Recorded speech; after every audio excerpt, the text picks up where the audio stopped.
அண்மை செய்தியை பார்த்து வருகிறோம். அண்ணாநகர் சிறுமி பாலியல் வன்கொடுமை வழக்கை விசாரிக்க சிறப்பு குழு அமைத்து உச்சநீதிமன்றம் தீர்ப்பளித்திருக்கிறது.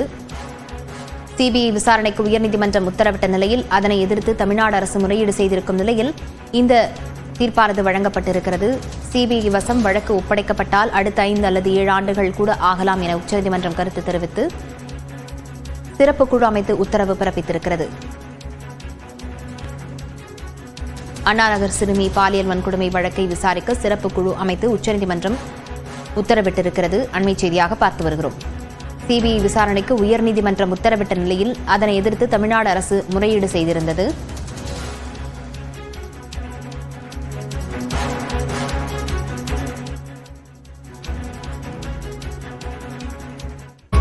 மாநிலங்களுக்கான நிதி பகிர்வை 41 விழுக்காட்டிலிருந்து 50 விழுக்காடாக அதிகரிக்க வேண்டும் என்று 16வது நிதிக்குழுவுடன் முதலமைச்சர் மு.க.ஸ்டாலின் வலியுறுத்தியிருக்கிறார்.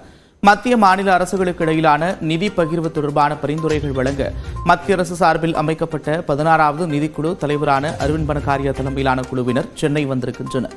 சென்னையில் உள்ள நட்சத்திர ஹோட்டலில் முதலமைச்சர் மு.க.ஸ்டாலின் அமைச்சர்கள் உயரதிகாரிகளுடன் மத்திய நிதிக்குழுவினர் ஆலோசனை நடத்தினர். அப்போது பேசிய முதலமைச்சர் கூட்டாட்சி தத்துவத்தை பின்பற்றி மாநிலங்கள் தங்களது தேவைகளை நிறைவேற்றிக் கொள்வதாக கூறினார்.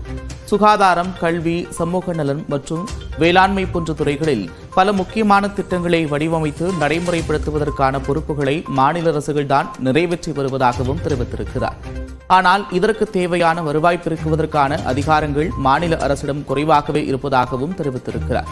கடந்த 4 ஆண்டுகளில் மத்திய அரசின் மொத்த வரி வருவாயில் 33.16 விழுக்காடு மட்டுமே மாநிலங்களுக்கு பகிர்ந்தளிக்கப்பட்டிருப்பதாக கூறிய முதலமைச்சர், மத்திய அரசும் மாநில அரசுகளும் இணைந்து செயல்படுத்தும் திட்டங்களுக்காக மாநில அரசின் பங்குத் தொகை தொடர்ந்து உயர்ந்து வருவது தமிழ்நாடு போன்ற மாநிலங்களை பாதிப்பதாகவும் கவலை தெரிவித்திருக்கிறார்.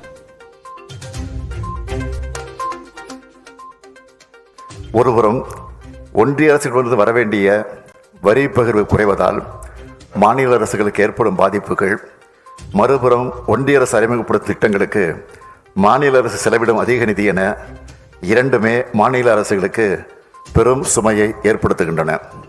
எனவே ஒன்றிய வருவாயில் மாநிலங்களுக்கான வரி பகிர்வின் பங்கு 50 விழுக்காடு உயர்த்தப்படுவதுதான் முறையானதாகவும் அனைவருக்கும் ஏற்புடையதாகவும் இருக்கும் என்று நம்புகிறோம். இவ்வாறு 50 விழுக்காடு பங்கீடு வழங்கப்பட்டால் மட்டுமே மாநிலங்கள் தங்களுடைய தேவைகளுக்கேற்ப வளர்ச்சி திட்டங்களை செயல்படுத்தி நிதி மேலாண்மையில் உரிய சுயாட்சியுடன் செயல்பட இயலும். தமிழ்நாட்டின் முன்னேற்றத்தை தோய்வடைய செய்து தண்டிப்பதைப் போல தற்போதைய வரி பகிர்வு முறை அமைந்திருப்பதாக குற்றம் சாட்டிய முதலமைச்சர், 16வது நிதிக்குழுவின் பரிந்துரைகள் அனைத்து மாநிலங்களையும் தேவைகளையும் நிறைவு செய்து இந்தியாவை உலகின் பொருளாதார வல்லரசு நாடாக மாற்றும் வகையில் அமைந்துடும் என்று நம்புவதாகவும் தெரிவித்திருக்கிறார்.